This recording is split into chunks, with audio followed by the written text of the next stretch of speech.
What do you do when you realize that so much of your identity for the vast majority of your life was rooted and fueled through you proving something to somebody? We have this belief that once we accomplish it, we will feel differently. And I am sad to tell you this, but this is the truth, that whenever you hit whatever that milestone is, the day after you hit it, you will go back to feeling the same way that you did the day before. Like nothing really changes. Jay, you need to learn how to distinguish between when you are doing something to prove something or to get validation from something versus when you are doing it with more of a pure heart and a pure spirit. You're doing it for growth. You're doing it for your education. You're doing it for your development. You're doing it with a good heart posture.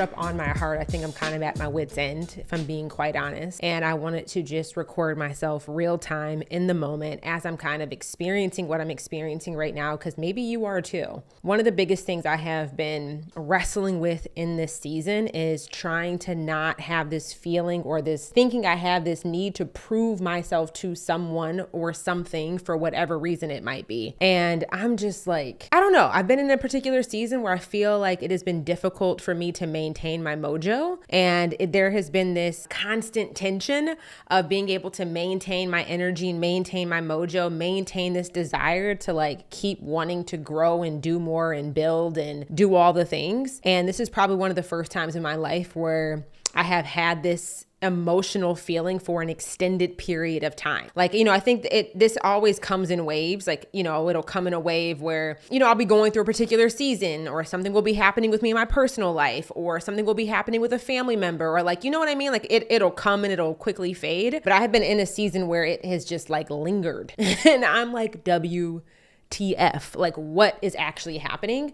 And I have been really trying to like come to terms and grapple and really practice some self-awareness and practice some self-coaching and doing journaling and more active in prayer and being very more mindful of like going to God with the weight that I feel on a day-to-day basis. And kind of what has been coming up is like this need to prove myself. I think I know for like the vast majority of my life, a lot of my success was absolutely derived from this need to prove myself, from the situation, the circumstances, the environment in which I came from. Like, proving something to my parents, proving something to, the mean kids at school who said I wasn't black enough for the black crowd, wasn't white enough for the white crowd, like never really feeling this sense of belonging. And so much of my life, a lot of my success was fueled with this anger and this resentment of proving something to somebody. And I'm at this season of life where I've kind of proved as much as I thought I needed to prove. I've made millions of dollars. I have coached hundreds and thousands of clients. I have the engineering degree. I had the American dream. I had this amazing career. Like I've done all these incredible things. I got married. I've been able to buy and live in my dream homes. I've been able to travel the world. Like it's like I've accomplished so much. And it's like, what do you do when you realize that so much of your identity for the vast majority of your life was rooted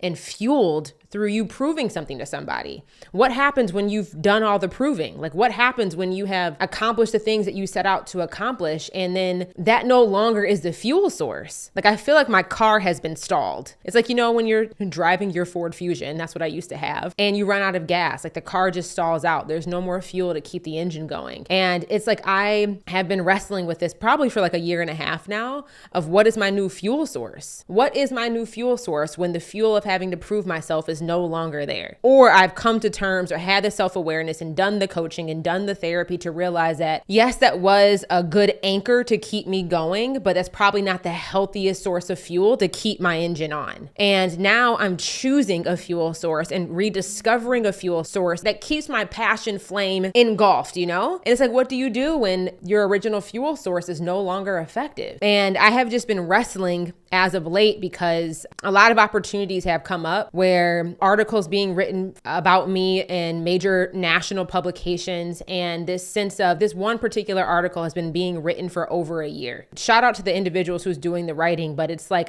they're writing an article on me making my first $1 million in profit. I'm sharing this story with you because like that's just how I feel, like exhale, shoulders drop, and it's like, come on. But having this extreme feeling of, okay, so they're doing this article on me about how I made my first $1 million in profit, and they're doing an article on that. Because I think a lot of the articles that we see written in major publications is about how somebody made their first 6 figures or made their first 7 figures. But all those articles are always about revenue. They're very rarely showcasing a business owner where it is about profit.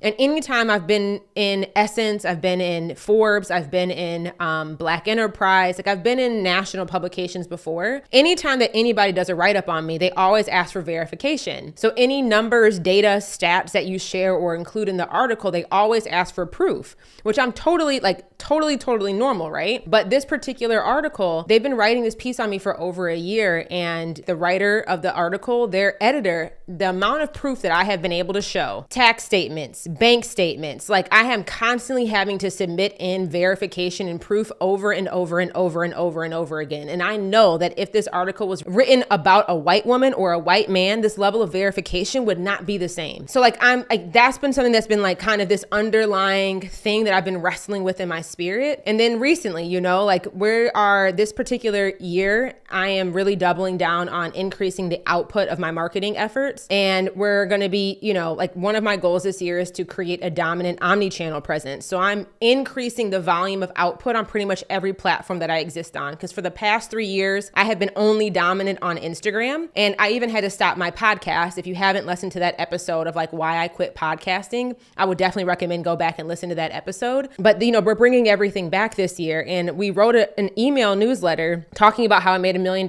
in profit. And somebody writes back to the email saying, how is that possible? I don't believe that it is possible for you to make $1 million in profit. It was challenging the truth. And I think this thing that I've just been feeling so heavy about is so much of my earlier years of life, or when I first started my business, you feel this sense of having to prove yourself, right?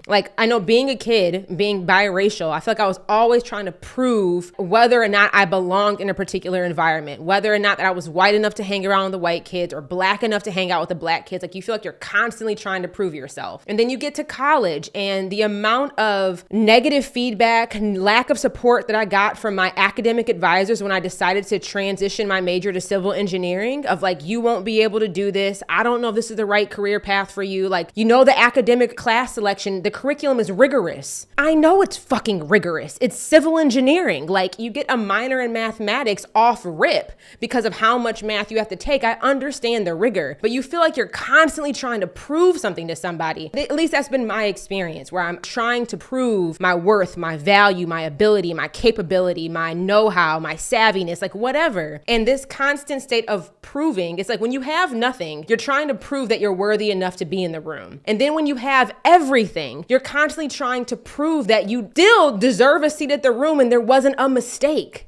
You didn't accidentally get access. When I joined the golf clubs or joining country clubs, joining social clubs, it's just been this interesting dynamic that I've been emotionally wrestling with in this season of so much of my life, there was this desire to prove myself to the mom that left when I was 2 years old, to prove myself to the lack of involvement or responsibility that my parents took when raising me in my life, the sense of approval racially, this sense of approval getting my engineering degree, this sense of approval when you're navigating corporate America and you don't look like the norm of what somebody in your profession looks like. Most other engineers don't have as much personality as I do. They weren't coming in with the bright pink blazers or the Ugg boots on the construction site. I was young, I was black, I was a woman, I was non-traditional for the role that I was in. And then you leave corporate and you start building this business on your own, and you notice yourself trying to prove your expertise or prove your messaging or prove your perspective to get your first few clients. And then you do your job and you do what you have to do to prove all these things to all these people, and you make it. And then it's this feeling of I have to keep proving that what I've done is actually valid. And that's kind of what it feels like. And it feels like, maybe these past few years, I think I'm just starting to come to terms or have a level of awareness of what's been causing the tension and the unrest in my spirit and in my soul. It's amazing how many days or how consistently I feel this level of anxiety or feel this level of internal pressure. And I'm where is it coming from? Because it's no longer my environment. It's no longer my financial situation. It's no longer my relationship status. It's no longer the things that used to cause the stress. Somebody once asked me, Jay, what's the benefit of having so much money? What do you love most about having so much money? It's not having to worry about it it anymore. But when you start to unpack and unravel and remove all the surface level issues that typically used to cause your anxiety or that typically used to cue up your stress and your pressure, when all those things are removed, it's like you're really left with the core root.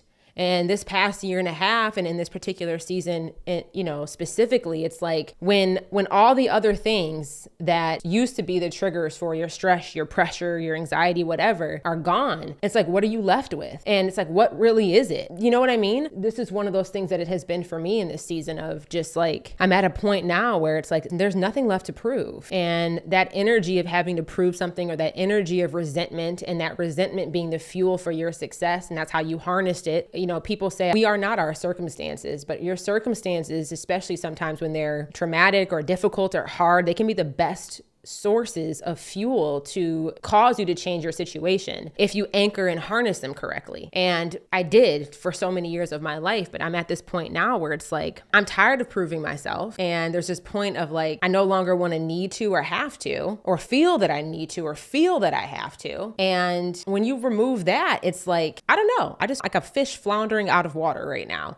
Cause it's unknown territory. It's unfamiliar ground. And I'm trying to rediscover what's the new fuel source to keep this engine going. What's the new fuel source that continues to inspire me to do the work that I've been called to do? And I think particularly in this season, I've been drawing closer and closer to God, because I will say, and I really do believe this, I believe that God speaks to all of us very individually, and he will use different things in our life as a vehicle and as a mechanism to build a relationship with us. And when I think about how God has really spoken with me, it has been through the act of building a business. Like, so much of my business and so much of what I do in my business is 100% just in obedience to what he's instructed me to do. Like, and this business is a biblical expression of a living testimony day in and day out. And, even sometimes I think as business owners, as CEOs, we do feel this pressure to prove ourselves. Like I said, to get the client, to get the sale, to generate the leads, to build the audience, to get on the stages. We feel like we need to have these external markers of validation to prove who we are. And one of the things that like really messed me up earlier this year, which is really comical, but this is like also the reality. Like, I think sometimes people forget that like I'm a whole human being. I'm not just a business owner. Like, I'm not just the work that I do. The work that I do in the world is just an expression of the contribution of my labor to the society, but that's not who I am. The programs that I sell is not who Jerisha is at the identity. And I think as you grow as a business owner, you really have to learn how to disassociate your identity from the work that you do. I think that's true in any career and in any profession, but I think it's even more true for business owners, because a lot of business owners think, oh my gosh, this is my baby. And it's like, no, it is not. It is an asset that you have been called to create. And that asset's pure job is to like generate cash flow and to solve problems of the needs of the customers that you serve. You might have a lot of love for it. You might have been called spiritually to build it, but like, it is not your identity. It is not who you are. It is just what you do. In this particular season, how you might be contributing your energy, effort, focus, money, and attention. And one of the things that I was wrestling with recently is, I think this happens a lot of the time. I call it the one-hit wonder syndrome. Like, the first time you have a $10,000 month, you feel like, oh, that was a fluke. And then you do it again. And then you come to terms with it and you find ease in it. And then you have your first $100,000 year and you feel this feeling that overcomes you is like, oh, I'm a one-hit wonder. There's no way that I can do it again. Then you do it again and then you fall into an ease. And then you have your first $100,000 month. And you're like, the same thing, like this symptom of being a one-hit wonder is one of these things that comes up over and over and over again. And it's something that I really discovered through my own personal journey and noticed that was happening regularly with my coaching client. They would achieve a particular goal and then they would freak out. They would have an identity, I don't want to call it identity crisis, but there is a need for an identity realignment when they achieve the thing they said they never thought they could achieve. Because then when you achieve it, you have to re-rationalize all these aspects of your identity because your beliefs have to change because you actually did it. And when you did it, like your identity has to evolve and shift into this new being, and you have to fully embody who it is that you have become and quite honestly who you've always been, but you didn't believe or weren't fully aware was always within you, And 2 years ago, I had my first $1 million a year. And then this past year, we did it again. And I did it again. The business did it again. And I think I'm having another one of those identity realignment, identity up levelings or identity embodiment moments again, because when I did it one time, I was like, ooh, okay, maybe that was a fluke. Maybe that was one of those one-hit wonder moments. Like, there's no way I can do that again. And I did it again. And it's just like, okay. And all of this is like unraveling again, all these aspects of my identity and my thoughts and the self-awareness that I've been speaking about right now. But it's like when you do it a second time, the biggest question now is like, so much of my life, I was doing it to be in the position that I am right now. All the hard work, the long nights, the early mornings, the intentional sacrifices, the risks that I took, all of it was to be in the position that I am in right now. Now I'm having to ask myself a different question of why am I doing what I'm doing? Before I was doing it to be here, to buy the house, to have the quality of life, to have the financial security, to have like the environmental safety, like doing it to change my situation, to eat better, to move more, to have more free time, like to change the situation. And then you arrive and it's like, what now? Why are you choosing to keep doing it? And that's been the question I've been trying to ask for months. And me trying to answer that question is starting to unravel some of these other emotional experiences that I'm having that have been really buried beneath all these other layers of, I don't even know what to call them, but it was just buried underneath, like the root cause was buried underneath all these topical symptoms, you know? And that's kind of where I'm at right now. And it's just like, the thing that I'm learning in this season is like, maybe you did, maybe you didn't need to prove yourself. And to some degree, maybe you did, but you know, there's a level of you've arrived and there's a level of learning how to just be. Learning how to just be has been one of the lessons that I've been learning in this season. And how do you learn? I don't have all the answers on that one, so I'm still navigating that, but learning how to just be content with where you are. And I think the thing I've been wrestling with is how do I remain content, but also satisfy this desire to continue to grow? Because that's something that's always kind of within me, where I want to do more, be bigger, to, you know, to do better, to produce higher quality, to help more clients get better results. Like, I think one of the things that business has taught me that is the only way to stay in the game long term is to have an obsession for the clients that you serve. I think one of the other biggest lessons that I've been learning, especially over this past year, is that it's so funny because I'm noticing myself in this season doubting the validity of the facts that I've accomplished, diminishing the miraculousness of the accomplishments that I have had. I was doing a podcast interview recently and the host was like, we need to slow down. Like, the fact that you have generated over like millions of dollars in revenue, you've done more than $1 million in profit in a calendar year. Like, we can't just skip over that. And I think I've been skipping over it. It has been really uncomfortable to pull back and be still and to just like celebrate how far I've come in the time that I've been on this journey. Like, it still makes me uncomfortable to say those things and to share those numbers and to just sit still in them, because there's a part of me that doesn't really believe that it happened. As crazy as that is, there's this part of me that that I'm still wrestling with the belief that it actually happened, that I actually did it, that I actually arrived here, even though it's on paper, even though, believe me, the tax statements show it, even though externally people have celebrated me for it. Like, there's a part of my identity that has not yet fully embodied the reality of what I've done or the magnitude of it, or just fully accepting it and just walking with that knowing. Like, there's still this part of me that even doubts it, even though I know it's real. Like, it's crazy. And I think the crazier part of it, what I've been wrestling with over the past few months,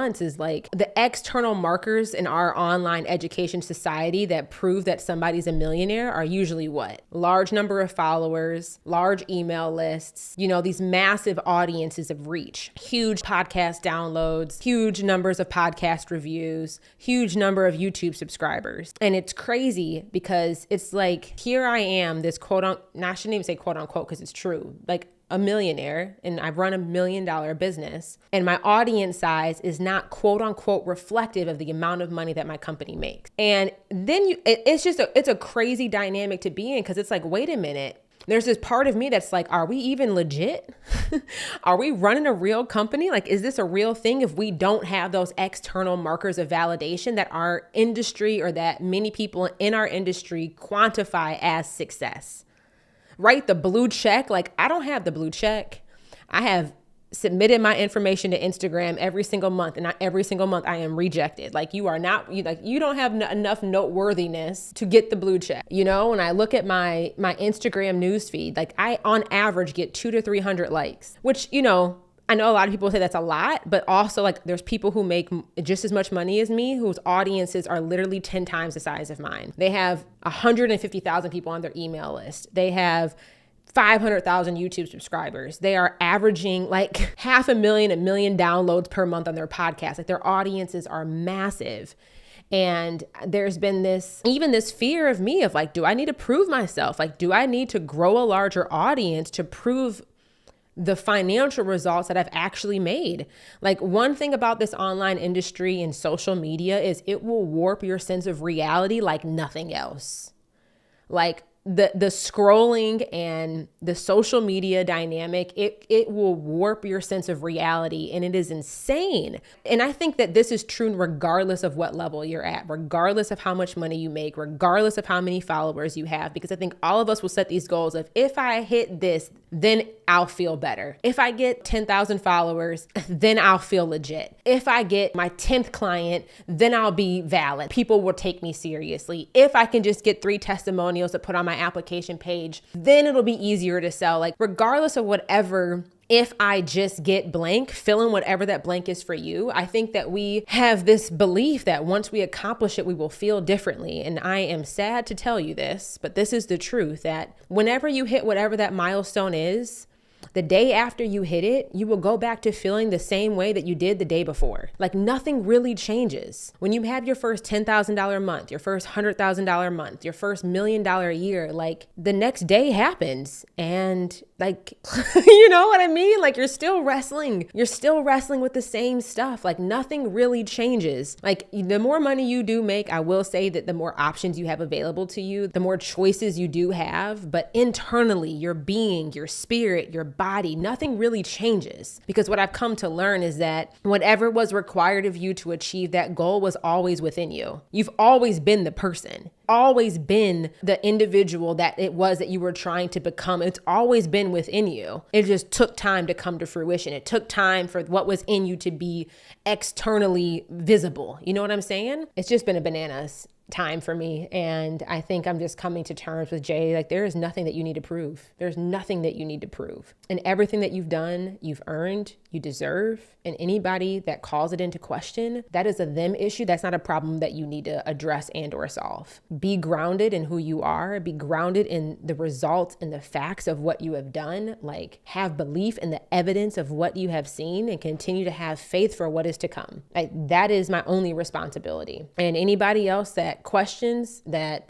doubts, that needs extra verification, either choose not to participate or provide whatever it is that they need. Because at the end of the day, nothing can be disputed, because it's just a fact. Like, the fact of the matter is what it is. You can get as much evidence as you want. It's not going to deter or detract from the fact of the matter. And that is like probably one of the biggest places that I'm at, that it's difficult for me in this season to settle into it and to sit into it. Like, the other part of this is, as you continue to grow your team as a business owner, I mean, I don't know. I really feel like there needs to be more public conversation about what it is to be a Black manager, to be a Black female leader in an organization, or even running your own company. Because I think as a Black woman, there is this never-ending societal expectation that you have to prove yourself. I mean, I think society places so much on Black women in particular of needing to prove ourselves. And I think even as a leader of a company, as I've been growing my company, having, multiple instances with external requirements,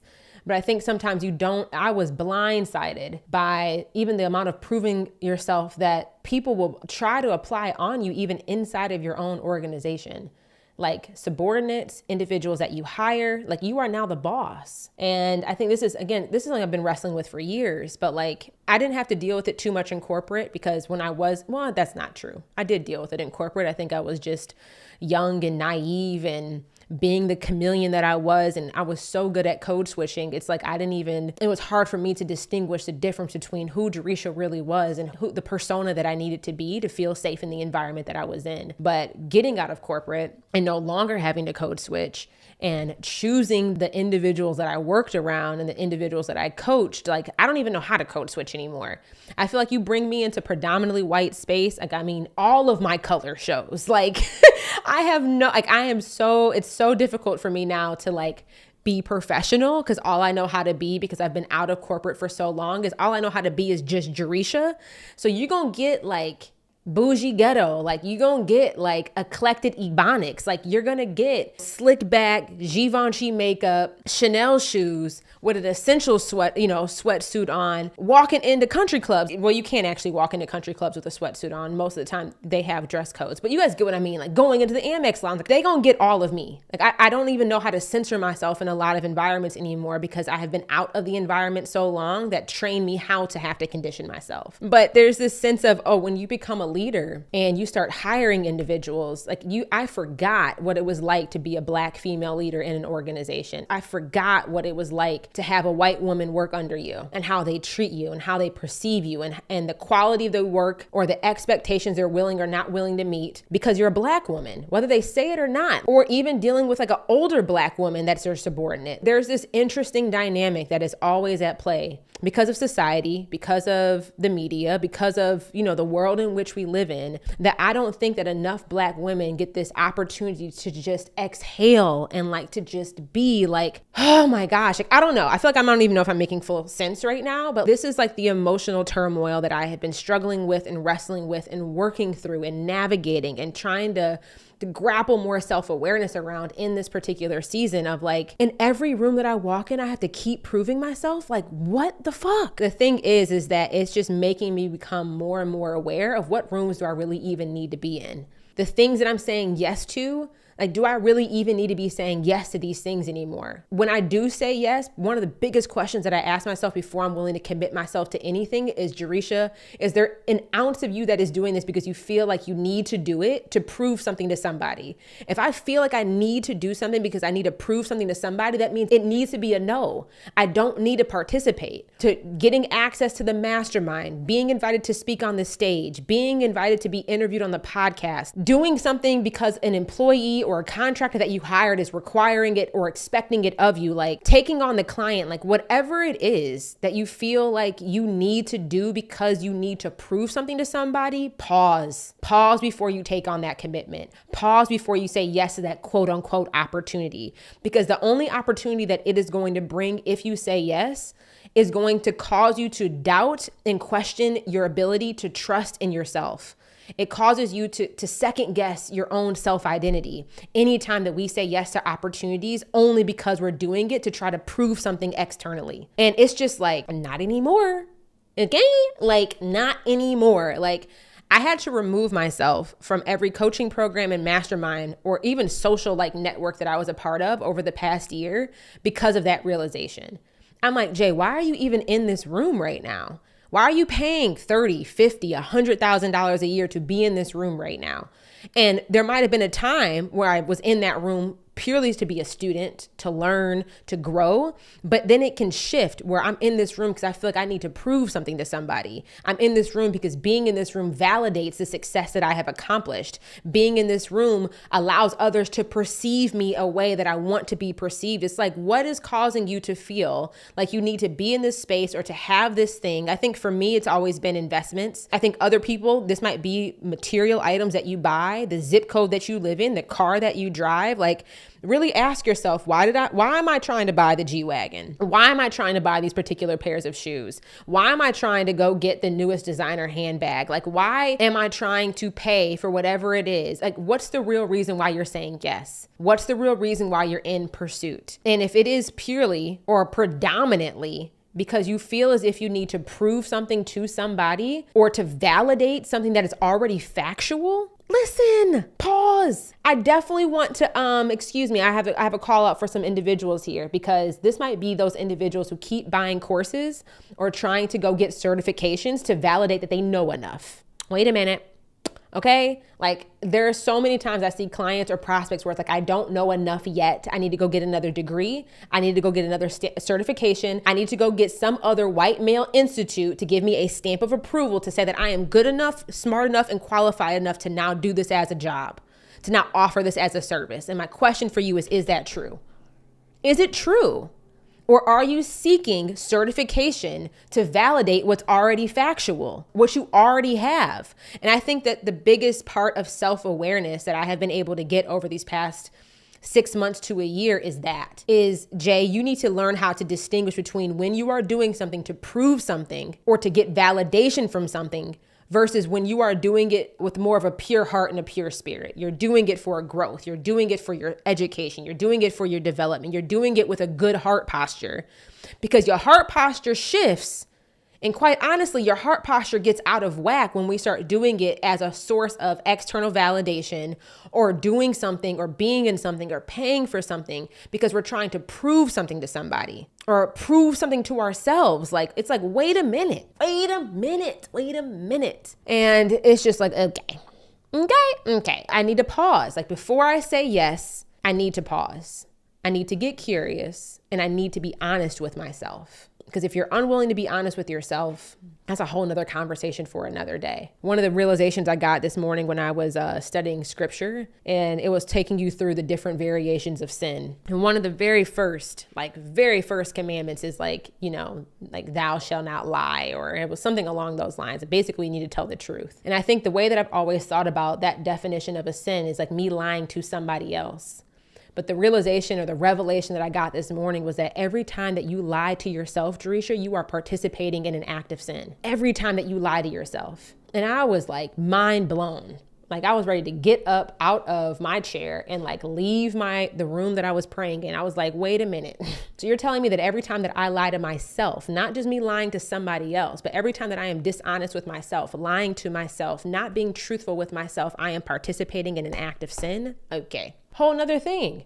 So even this whole dynamic of what I'm talking about, of like this sense or this need or this desire to prove ourselves to somebody else, and why we choose to do things, participate in things, buy things, be in spaces, move to certain places because we're trying to prove something. It's like, wait a minute, before we continue to keep doing that, pause and ask yourself, what is the true intent behind why I'm saying yes to this thing, why I'm doing this thing, why I'm pursuing this thing? The most important part, I think, step one is being radically honest with yourself about it. Regardless of what truth you tell other people, like, tell the truth to yourself. And if you don't know the truth, then don't decide until you have clarity. Like, if you are still wavering, then just don't make the decision. Like, it is okay to just sit still and be still. Talking about this, telling the truth, and talking about this need or this desire to prove ourselves to other people. I think even when I look at this from a marketing perspective, like as coaches that are individuals who need to do marketing for lead generation, one thing that I wrote down is that you don't generate demand by tricking people into buying things that they do not need. You need to shift the beliefs and tap into the emotions that cause people to act on problems that they already have. And when I think about that, and I think about a lot of business owners and a lot of clients that I've worked with, or a lot of other business coaches that are in the space, this is the line of demarcation between manipulative marketing and ethical marketing. And I think a lot of the time when business owners find themselves in a situation where they are using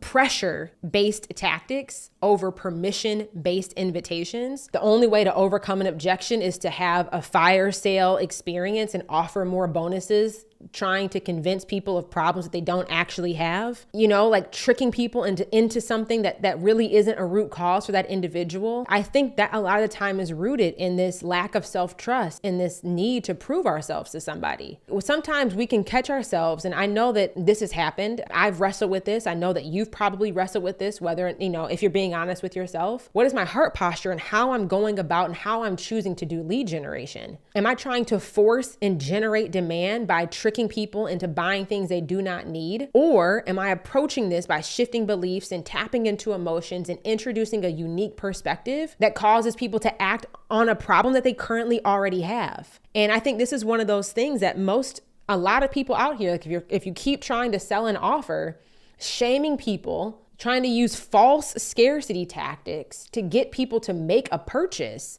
my invitation to you is to pause. And again, to get curious and to self-reflect on really what's happening here. I think most people are good at nature. I think most business owners don't start businesses with this intent to do harm to the customers and the audience that they're building. I don't think anybody does that. Any entrepreneur that has been canceled or has had a mass exodus in their coaching programs or who has had to have an immediate shutdown of their business, I don't think they're bad people. I don't think any of these individuals start their business with the sole intent of shaming people, manipulating people, building offer structures, selling people things they know good and well they actually don't need, selling offers that are not reflective of the promise that the program is designed to solve. You know what I'm saying? I don't think anybody's intent starts off as that.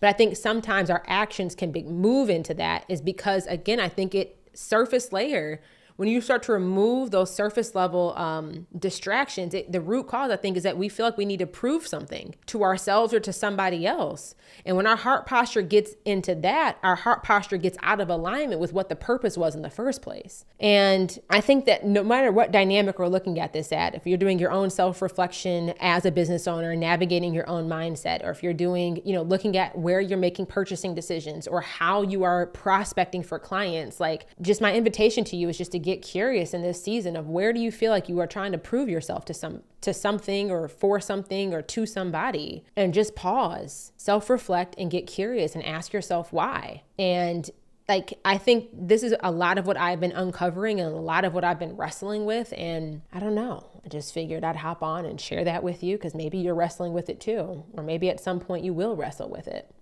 So yeah, that's where I'm at. I don't really have all the answers. I'm still doing the journeying of the process, but a practice that I will be applying more often is just giving myself a moment to pause and to be still before I make decisions, and really asking myself the question of, is what part of you saying yes or entertaining the idea of this thing, is any ounce of it connected to a desire to prove something, to get external validation, to prove a fact that is already true? And if so, get curious and ask yourself why, and redirect, Jerisha, because it's not necessary. It's not necessary. You're good enough as you are. You are worthy where you stand. You are deserving of every blessing that God has bestowed upon your life. But you guys enjoy the rest of your evening. I pray that you have a blessed, blessed, blessed week. And I'll see y'all later. Bye, y'all. If you liked the video you just watched, click this one. You might like it even more. Go ahead, check it out.